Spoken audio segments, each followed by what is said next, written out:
Alhamdulillah, wa salatu wa salam ala rasulillah wa ala alihi wa sahbihi wa man wala.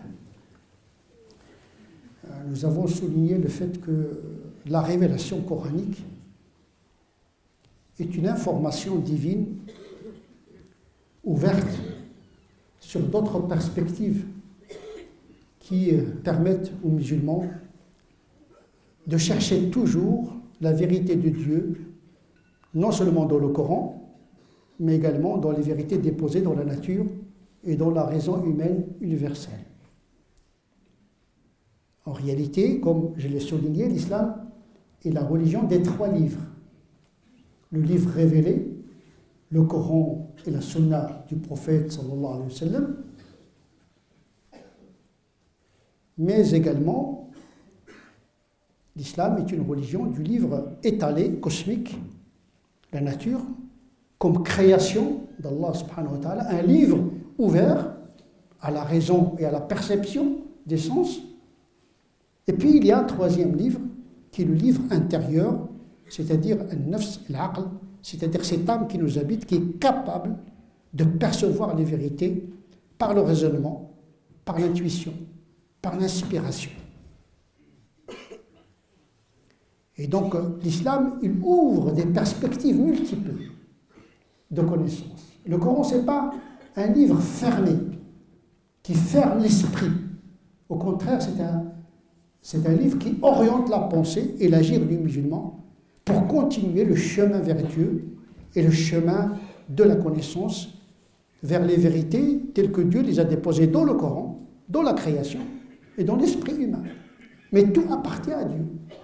Il y a les signes révélés, le Coran, il y a les signes étalés, créés, la nature, il y a les signes intérieurs qui nous parlent de nous-mêmes, une voix de Dieu qui nous parle à partir de notre conscience profonde. Et à cet égard, l'islam ouvre. Il s'enracine dans la révélation, mais qui ouvre sur la connaissance. Mais en même temps, la révélation coranique a pris en considération la culture du temps coranique, du moment coranique. Le Coran, à la fois, il parle à un peuple illettré, que sont les Arabes du moment coranique, mais en même temps, il est tourné vers l'universel. Il y a une double fréquence dans le Coran, une fréquence audible aux contemporains et une fréquence qui doit être intelligible à l'humanité, quelle que soit leur époque. Donc cette oscillation du Coran entre le particulier arabe et l'universel de l'humanité, c'est à ce niveau-là que le musulman doit chercher les significations de Dieu. Quand il parle, par exemple, d'un phénomène astronomique tel que l'alternance du jour et de la nuit, qui est un phénomène physique, astrophysique, il dit, nous avons fait de la nuit et de la journée des signes, des symptômes. Il y a le signe, il y a l'étiologie, il y a le phénomène et il y a la cause du phénomène. Et d'expliquer, quant au signe de la nuit, nous l'avons effacé. Le signe de la nuit, c'est quoi? C'est la lune, parce qu'il apparaît dans la nuit. Le mot effacé ici est ambivalent. On peut dire il est effacé le jour par la lumière du soleil. Mais aujourd'hui, on peut le comprendre de manière plus scientifique. Effacé, c'est-à-dire un astre éteint. Car selon la théorie du Big Bang, il y avait c'est-à-dire que le ciel et la terre étaient compacts et nous les avons fissurés, ce qu'on appelle le Big Bang. Aujourd'hui, on parle du Big Bang comme une théorie qui explique notre univers perceptible, parce qu'il y a un univers non perceptible, la matière invisible. On parle aujourd'hui du plurivers, il y a plusieurs univers, il y a celui qui est le nôtre, il y a d'autres dimensions de l'univers qui nous échappent et qui échappent à la physique même moderne d'aujourd'hui. Et donc le discours du Coran reste toujours d'actualité. Tout dépend de l'art de l'interprétation du musulman et de son intelligence. À la fois, le Coran, il parle aux Arabes de l'époque qui n'avaient pas de culture astrophysique, et en même temps, il s'adonne à l'intelligence humaine contemporaine. Donc, on a effacé le signe de la nuit, qui est la lune. On peut l'entendre de deux manières, effacé, occulté par la lumière du soleil. Donc, c'est audible, intelligible pour les gens de l'époque. Il est audible pour notre époque, parce que la lune, c'est un astre éteint. Il était incandescent au départ, mais c'est éteint, selon la théorie astrophysique moderne. On a laissé le signe de la journée lumineuse. Lumineux, le signe, c'est-à-dire le soleil, il est resté lumineux parce qu'il est incandescent. C'est un feu, siraj, wahaj. Dans un autre verset, il parle de l'incandescence, c'est-à-dire il y a le feu. Implicitement, il ne le dit pas comme ça, parce que les Arabes n'avaient pas le moyen de vérifier, ni de réfuter, ni de confirmer, ni d'affirmer cette vérité. Donc il a entretenu une ambivalence volontaire pour parler à l'époque, mais également pour rester intelligible à notre époque. C'est comme ça que le Coran fonctionne, entre le particulier et l'universel, entre les conditions d'un peuple arabe illettré et l'ouverture sur toutes les cultures et les civilisations en même temps. Mais cet art de traduction de la pensée coranique incombe aux musulmans. C'est à eux de continuer ce que le prophète a amorcé, puisque les savants sont les héritiers du prophète, sallallahu alayhi wa sallam, parce que point de prophète après le prophète, les gens doivent désormais compter sur leur intelligence, puisqu'il n'y aura plus de révélation, et donc il faut compter sur la raison et l'inspiration. Et donc le projet de Dieu doit continuer à travers cette interprétation, cette traduction des significations coraniques, pour qu'il parle à notre époque.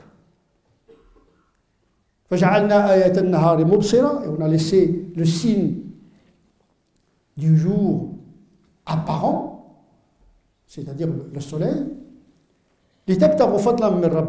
afin que vous vous occupiez de votre monde matériel, sans cette chaleur du soleil, sans cette condition climatique, cette luminosité, c'est difficile d'assurer notre vie matérielle.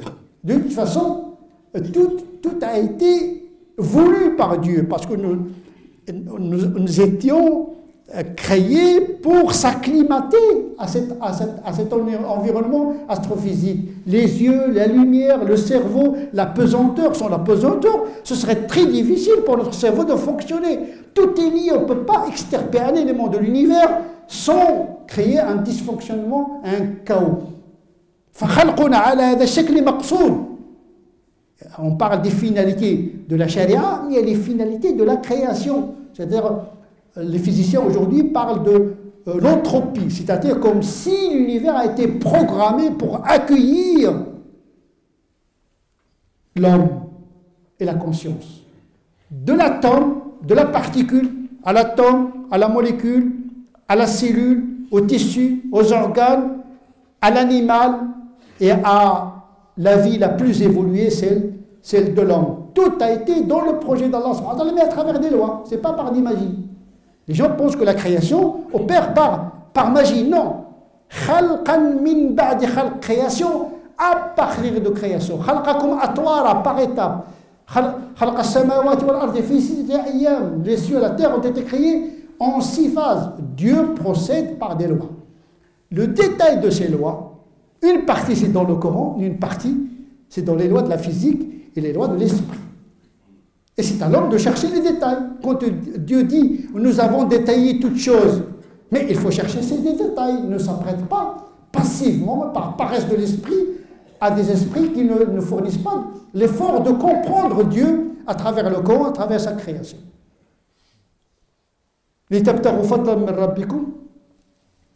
Donc il a fait le soleil, la lune, l'alternance du jour et de la nuit, la vie diurne, la vie nocturne. Pour avoir une vie bien rythmée, on se repose la nuit, pour travailler le jour, tout est écologique. Il suffit de respecter l'ordre de Dieu. L'erreur de l'homme, c'est qu'il intervient dans un ordre créé par Dieu sans en comprendre les mystères. Comme ceux aujourd'hui qui sont en train de manipuler le gène, ce qui risquerait des dégâts collatéraux en matière de bombes génétiques. On a vu au XXe siècle la bombe atomique, peut-être le XXIe siècle va assister à la bombe génétique. On va créer des monstres. Mais ça, c'est un autre problème qui concerne le transhumanisme. Intervenir dans la nature, pas dans le sens écologique, mais dans le sens de l'altération. L'homme a créé du désordre dans le ciel et la terre parce qu'il n'a pas pris soin de lire le Coran, de lire la Révélation et de lire le monde. Il y a des gens qui agissent avant de comprendre. Il faut prendre le temps de comprendre avant d'agir, comprendre le monde avant d'essayer d'y intervenir. Dieu a créé cet ordre afin que l'homme connaisse le calcul et les années. Vous savez, l'année solaire, l'année et le temps, il est lié au mouvement. Vous suspendez le mouvement, vous suspendez le temps. Vous sortez du système solaire dans un univers noir où il n'y a pas de mouvement et vous aurez du mal à avoir une notion du temps. Donc notre temps, il est lié à notre système solaire. Justement pour compter le temps et pour effectuer les obligations rituelles. On te pose la question au sujet des croissants. Dis-leur que c'est fait pour compter le temps liturgique du pèlerinage. Mais il y a un problème, c'est que les Arabes ne savent pas compter, ne font pas le calcul, ils se contentent de l'observation. Or, le Coran parle que Dieu a créé le ciel, le soleil, la terre et la lune, justement pour compter, pour effectuer un calcul. Il ne parle pas de la vision, il parle du calcul. Or, les Arabes, à l'époque, comme dit le prophète sallallahu alayhi wa sallam, les décrivaient comme une communauté illettrée. Le prophète a dit dans le hadith de Bukhari et Muslim, nous sommes une communauté qui ne sait ni lire, ni compter, c'est-à-dire ni calculer. Ce n'était pas comme la civilisation grecque, romaine, persane, indienne de l'époque. Les Arabes étaient dans une culture primitive, une culture poétique, littéraire, orale, mais ce n'est pas une culture de l'écriture et du calcul et de la connaissance scientifique. Donc, la charia, les enseignements de la révélation, sont venus correspondre à cet état anthropologique d'illettrisme. Dieu a envoyé parmi ces illettrés un prophète comme eux. Parce que la charia doit parler au contexte immédiat, mais en même temps, elle doit être tournée vers l'universel. Parce que sans la singularité, il n'y a pas d'universel. Donc il faut partir d'un temps, d'un espace, d'une culture pour négocier le message qui se veut universel et mondial, qui concerne toute l'humanité. L'erreur, c'est d'étouffer ce message dans le contexte de l'époque. Puisque les Arabes sont illettrés de l'époque, nous devons rester illettrés. Puisqu'ils ne savaient pas compter, ils n'avaient pas accès au calcul astronomique, donc on doit s'abstenir à calculer astronomiquement le temps liturgique. Comme si la détermination du début et de la fin de la prière et du jeûne fait partie du rite. Non, c'est un moyen de déterminer le temps, mais il ne fait pas partie du culte. L'observation de la lune, c'était le moyen accessible à l'époque. C'est pour cette raison que le prophète a dit, puisque on ne sait pas compter, on ne fait pas le calcul, on n'a pas de connaissances astronomiques, c'est-à-dire vous commencez le mois de Ramadan par la vision du croissant et vous interrompez la fin du mois, votre jeûne, par la vision du croissant. C'était le moyen disponible à l'époque en expliquant que parce que nous sommes illettrés, que nous procédons à ce moyen-là. Ça ne veut pas dire que nous devons rester comme tels. Ce serait contradictoire et en opposition au Coran lui-même qui dit afin que vous sachiez le calcul. L'écriture également. Les musulmans, ils ont écrit le Coran, ils ont écrit la tradition du prophète. Le Coran lui-même demande aux musulmans, quand ils contractent un contrat d'emprunt, ils doivent l'écrire sur un support. Vous connaissez tous le plus grand verset du Coran, le verset de l'emprunt, dans lequel Dieu demande de manière optionnelle, pas obligatoire, aux musulmans, quand ils font un prêt, il faut qu'ils l'écrivent avec un notaire,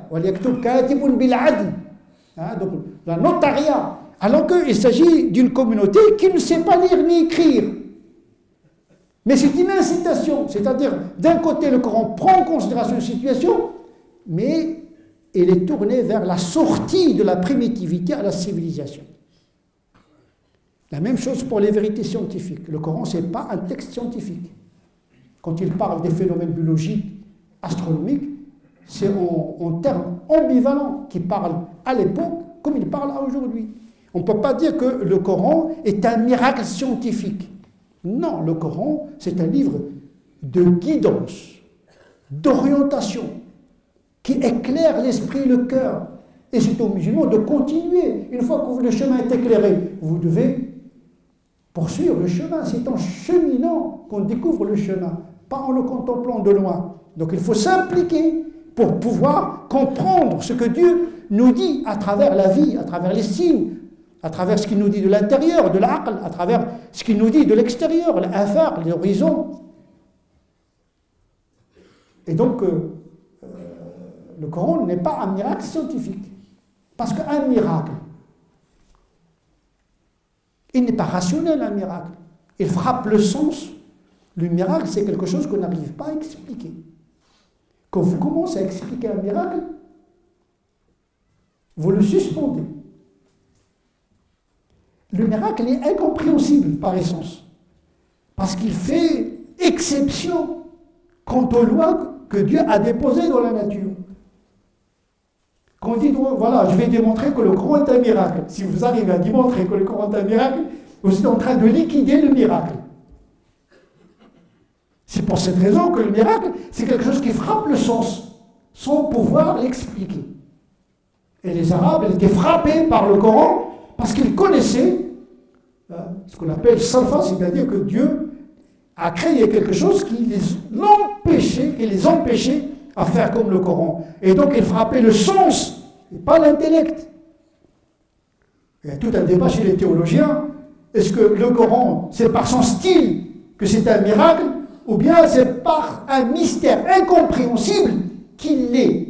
Et moi j'ai tendance, comme Abul Hassan al-Ash'ari et d'autres savants, qui considèrent que ce n'est pas son miracle dans la littérature, mais dans un mystère qui a empêché le contemporain d'apporter un ouvrage qui lui ressemble. C'est ce qu'on appelle salfa, une incapacitance créée par l'effet du Coran lui-même.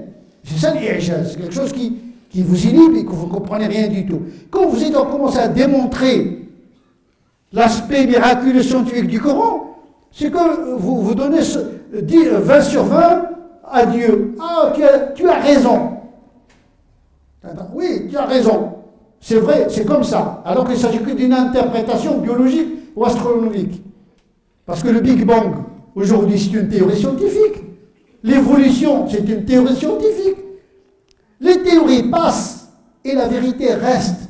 Et donc, chaque fois qu'il y a une théorie scientifique qui voit le jour, on doit plier le Coran pour qu'il soit en conformité avec cette vérité.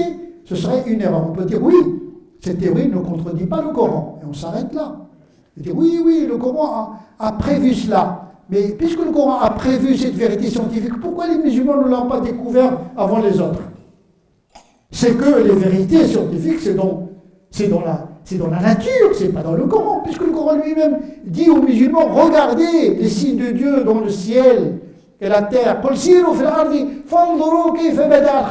Parcourez la terre et cherchez comment Dieu a commencé la création. Ce n'est pas dans le Coran. Le Coran, il parle de manière elliptique, concise. Il n'entre pas dans les détails. Ce n'est pas comme l'Ancien Testament. Dans l'Ancien Testament, il y a des dates, il y a de la géographie. On peut réfuter ces informations parce qu'ils contredisent les théories scientifiques aujourd'hui. Mais le Coran, c'est un livre métaphysique. Vous n'allez pas trouver ni de géographie, ni d'histoire dans le Coran. Il n'y a pas de date, il n'y a pas de géographie, il n'y a rien. Comment vous allez vérifier, réfuter le Coran? Ce qu'on appelle la critique historique du Coran. Mais le Coran, ce n'est pas un livre d'histoire. Il n'y a pas d'histoire dans le Coran. Le qasas, les récits, ce ne sont pas des histoires. Parce qu'il nous parle d'Abraham, on ne sait pas où c'est Abraham. Il ne dit pas qu'il était en Babylone, en Égypte, etc. Sauf quelques exceptions pour Moïse, où il parle de l'Égypte, etc.